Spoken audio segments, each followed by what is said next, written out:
Magandang araw po. Ibabahagi ko lang po yung naging experience po ng 11 years old kong kapatid na babaeng bunso. Bago po ang lahat, ako nga po pala si Erica, aka Eka. Panganay ako sa aming magkakapatid.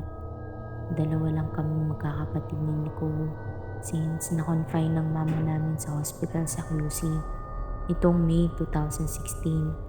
Dalawa na lang kaming magkasama ng kapatid ko. Kakahiwalay lang din ng parents namin last December 2015. Kaya medyo depressed kami ng kapatid ko sa mga pangyayari.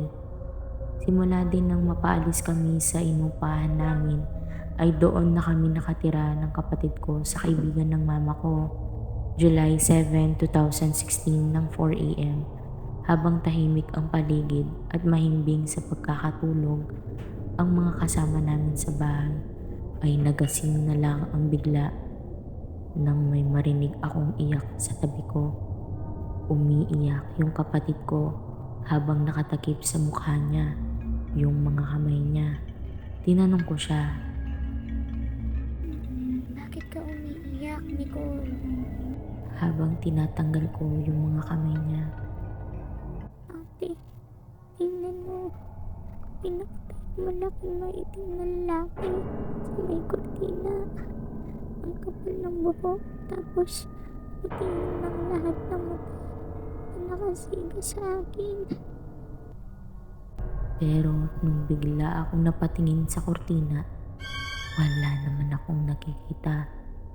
Pero naisip ko na hindi naman siya iiyak ng walang dahilan. So, totoo talagang nakakita siya.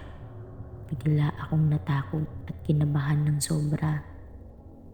Bigla akong kinuha ang rosaryo ko na bigay ni mama at pinasuot ko sa kapatid ko.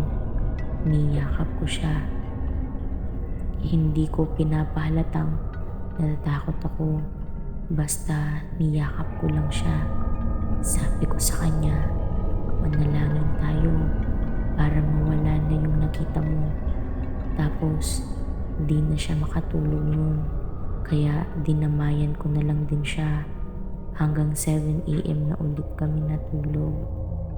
Thank you for listening. Don't forget to like, share, comment, and subscribe our YouTube channel. And comment down below to the creepiest story that you have.